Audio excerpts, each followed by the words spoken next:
ஏழாம் வகுப்பு மாணவர்களே வணக்கம்ப்பா. இயற்கணிதம் பயிற்சி 3.1 உள்ள 3வது சம்ம பார்ப்போம். பின் வருவனவற்றின் எண் கெழுக்களை காண்க அப்படின்ட்டு கீழே நமக்கு ஒரு 6 நம்பர் 7 நம்பர் கொடுத்துருக்காங்கப்பா. இப்போ இதில் ஃபஸ்ட்டு -3yx எண் கெழுக்கள் மட்டும்தான் நான் கொடுத்துருக்கேன். இதில் மாறியில் இரண்டுமே கலந்து இருக்குது. சிலதில் மைனஸ் இருக்குது, சிலதில் ப்ளஸ் இருக்குது. சரியாப்பா? குறை எண்கள் மிக எண்கள் ரெண்டுமே கலந்து கொடுத்துருக்காங்க. பார்ப்போம். அப்புறம் இதில் எண் கெழு மட்டும் கேட்கும்போது இந்த இதில் நமக்கு என்ன எழுதணும்? -3. சரியாம்மா? இதனுடைய ஆன்சர் -3. அடுத்து இதில் நமக்கு எண் கெழுன்னு பார்க்கும்போது 12 + 12.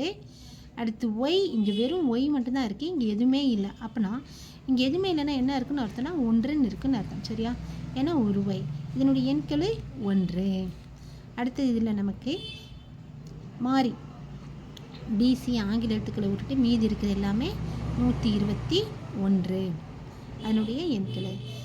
எக்ஸின் இந்த இதில் -x இருக்குது, இதனுடைய எண்கள் நமக்கு என்ன வரப்போகுதுப்பா? -1. சரியா? அடுத்தல 9 PQ கொடுத்துருக்காங்க. நமக்கு இதனுடைய எண்கள் 9. 2AB இருக்குது.